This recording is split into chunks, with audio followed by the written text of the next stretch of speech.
And the reason why we are finding these challenges is specifically because the Nigerian government is concerned about the success we're having. That's why they're resorting to desperate measures. So we need to continue what we're doing. We've made a lot of progress. We can't let this very unfortunate setback stop the efforts we're making. We must continue our efforts because we're very close, not just with the convention, but with everything we're doing. I can tell you, I feel such a strong momentum in Washington for our cause. So I think the Nigerian government, because they're desperate, they're engaging in everything they can. We can't stop what we're doing when we're so close to what we want to achieve.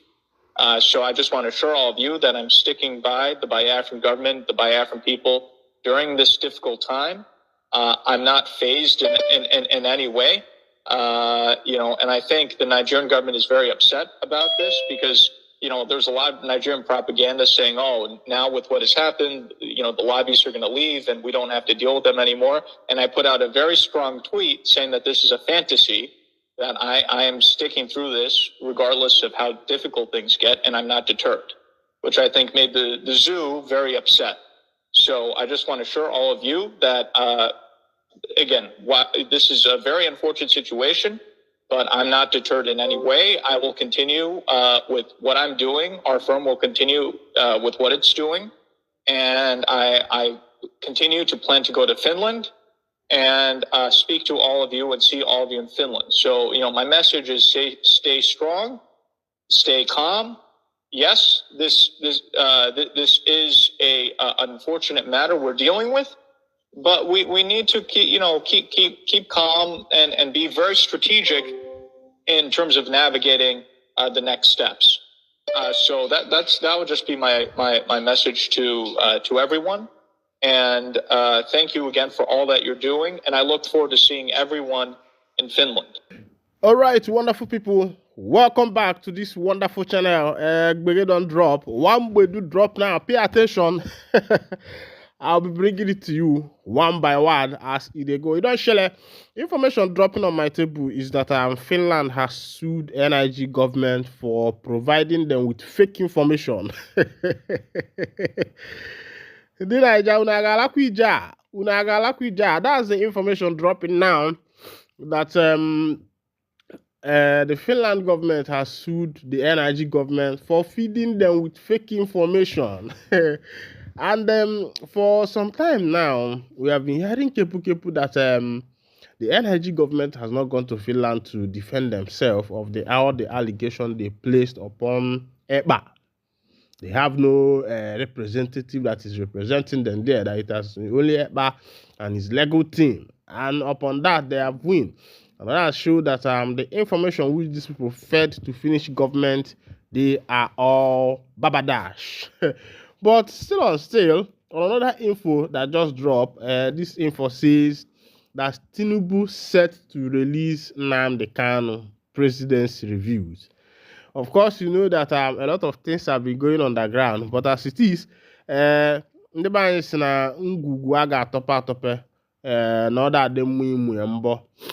go down to that info. They say Nigerian Minister of State for Foreign Affairs, Ambassador Bianca Odumegwu Ojukwu, has declared that President Bola Tinubu will release the detained leader of the indigenous people of Biafra, IPOB, Mazi Nnamdi Kanu. This announcement was made during the 13th memorial anniversary of late Dim Chukwuemeka Odumegwu Ojukwu in Owerri on Tuesday. President Tinubu understands the importance of Kanu's release. It will expose the masqueraders behind the violence and help restore order. I will do whatever it takes to ensure His Excellency grants this request, she stated. According to Ambassador Ojukwu, President Tinubu understands the importance of Kanu's release, which would expose criminal elements hiding under IPOB to wreak havoc in the southeast. She said that the Igbo people are not known for harming their own and called for collective actions to reclaim the region from criminality and insecurity. The release of Nnamdi Kanu is paramount to separating genuine freedom fighters from criminals causing mayhem in the southeast. Ojukwu said, our people has existential threat, and we must act to restore peace. She also decried the imposition of violent sit-at-home order in the southeast, which she said contradicts the ideals of self-determination and have stifled economic activities in the region. She said, Ndi Igbo are enterprising and they are brother skipper. We must reclaim our land and continue to propagate the ideals for which Dim Chukwuemeka Ojukwu stood. Nnamdi Kanu has been incarcerated since June 2015 when he was arrested by the Department of State Service DSS in Lagos. He was subsequently charged with treason, terrorism, and other offenses. Despite being granted bail on several occasions, Kanu has remained in detention. All right, this one is coming from the wife of the late military general Onyeshiwere Onabo. He was also the one that declared the Biafra Republic in 1967 that brought about the Biafra Nigeria Civil War that took the life of a lot of people. Since that time, Ojukwu has been considered a hero for Ndi Igbo because of the step he took. And still on that, a lot of Ndi Igbo are still fighting to make sure that this Biafra come to pass. Of course, you know that the reason why Simon Ekpa was captured by the Finnish government and detained was as a result of the things that concern the indigenous people of Biafra. But as it is, his team also went ahead and declared it. The lady who they called Ngozi Orabueze, according to her, she said that she is the chief of staff. And after her, other ladies and other people who came for that event. I think the event still continues today. I'll try my best to make sure that I keep you updated on what is happening. All right, as it is, they don't capture some soldiers where we say they involved in drug smuggling. Of course, you know that a river does not pass through the forest without bringing down trees. Let's go down to that information. Christopher Musa, the Chief of Defense Staff, has admitted that some personnel of the Nigerian Armed Forces have been involved in trafficking arms and illicit drugs. Musa made this disclosure on Saturday during the passing out parade of 82 regular recruit intake at the Depot Nigerian Army Centenary celebration in Zaria, Kaduna State. The CDS, who served as a special guest of honor and reviewing officer of the parade, cautioned the newly trained soldiers against indiscipline and misconduct found among current personnel in the Nigerian military.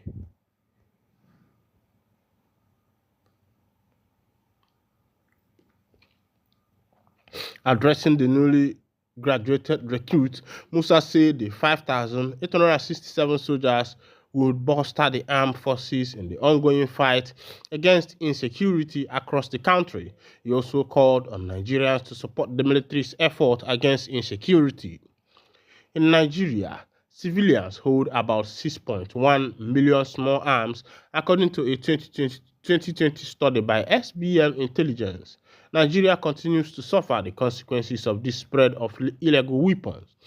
The same SBM study, for instance, directly linked the rise in arms to increasing violence and unrest. Similarly, in May,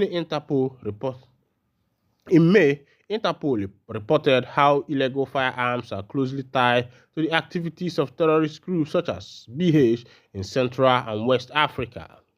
Earlier this year, Fitch reported that 1,027 civilians were killed in preventable incidents in the first quarter of 2024. This included violence, armed robbery, abduction, gang clashes, and terrorist attacks.